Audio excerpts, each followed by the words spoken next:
സ്കൂളിൽ നിന്ന് പഠിച്ചിറങ്ങിയപ്പോഴത്തേക്കും കിട്ടിയ ഒരു നോളജ് കൊണ്ടാണ് MBBS കോളേജിലെത്തുന്നത്. ഇപ്പോൾ ഡോക്ടറായി എന്ന് പറയുന്നത് അവിടെ കുറേ കാര്യങ്ങൾ എനിക്ക് പഠിക്കാൻ പറ്റി, ചെയ്യാൻ പറ്റി. അത് കഴിഞ്ഞ് സൈലം എന്ന് പറഞ്ഞ സ്ഥാപനം ആരംഭിച്ചു.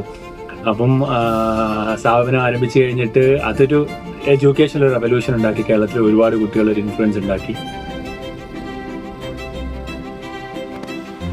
ഒരു 19 വർഷം കോഴിക്കോടും അതിനെ കുന്നമംഗലത്തും ഓട്ടോ ഡ്രൈവറായി ജോലി ചെയ്തു.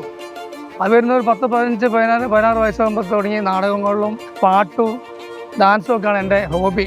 ഒരു 10-20 നാടകങ്ങൾ ഞാൻ അഭിനയിച്ചിട്ടുണ്ട്. വേഷങ്ങൾ ഞാൻ വില്ലൻ കഥാപാത്രങ്ങളും അതേപോലെ അല്ലാത്ത കഥകളും ചെയ്തിട്ടുണ്ട്. പിന്നെ പാട്ട് പാടും, പാട്ട് എഴുതും. വിശേഷം എന്ത്, ക്ലാസ്സൊക്കെ എടുക്കുന്നു, നന്നായിട്ട് പോകുന്നു. പിന്നെ ക്ലാസ് ഇല്ലാത്ത സമയത്ത് ഉറക്കമാണ് പ്രധാന പരിപാടി. ഫുഡ് അടിക്കുന്നു, പുസ്തകം വായിക്കുന്നു. അങ്ങനെ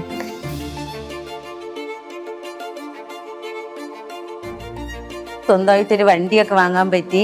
അതൊക്കെ നല്ല സന്തോഷമുള്ള കാര്യമാണ്. ഒരുപാട് ആഗ്രഹിച്ച് വാങ്ങിയതാണ്. ആ വണ്ടിയിലാണ് വരുന്നത്. അതുകൊണ്ട് സമയത്ത് എത്തിപ്പെടാൻ പറ്റുന്നുണ്ട്. അത് കഴിഞ്ഞ് എനിക്ക് ഇഷ്ടപ്പെട്ട ക്രിയേറ്റീവ് ആയിട്ടുള്ള സ്ഥലത്ത് ഇപ്പോൾ ഫിലിം പ്രൊഡക്ഷൻ ആയാലും അങ്ങനത്തെ കുറേ കാര്യങ്ങൾ. ഗുൽമാർഗ് പോയി, സോൻമാർഗ് പോയി, പെഹൽഗാം പോയി, പിന്നെ അവിടെ ശ്രീനഗർ ലോക്കൽ സൈറ്റ് സീയിങ് എല്ലാം ആദ്യമായിട്ട് കാണുന്നതുകൊണ്ട് ഭയങ്കര എക്സൈറ്റ്മെന്റ് ഉണ്ടായിരുന്നു. ഇനിയും പോകണം, ഉറപ്പായിട്ട് ഞങ്ങളിപ്പോൾ.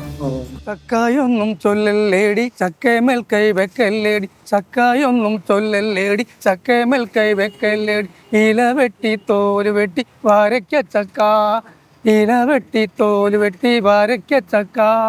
ഞാനും എൻ്റെ പിള്ളേരും കൂടി ചക്ക തിന്നാനിരുന്നപ്പോൾ പിളക്കത്തെ പാറ്റ പോലെ അമ്മായും വന്നേ. ചക്കയൊന്നും ചൊല്ലല്ലേടി ചക്കേമേൽ കൈ വെക്കല്ലേടി, ചക്കായൊന്നും ചൊല്ലല്ലേടി ചക്കേമേൽ കൈ വെക്കല്ലേടി. പന്തല്ലോ ലളിയം വന്നാൽ പന്തലടക്കം തല്ലാണേ, പന്തല്ലോ ലളിയം വന്നാൽ പന്തലടക്കം തല്ലാണേ. ചക്കയൊന്നും ചൊല്ലല്ലേടി ചക്കേമേൽ കൈ വെക്കല്ലേടി, ചക്കായൊന്നും ചൊല്ലല്ലേടി ചക്കേമേൽ കൈ വെക്കല്ലേടി. പന്തിയിലൊരൊറ്റ അത്തൂവല് രണ്ടും വെള്ള.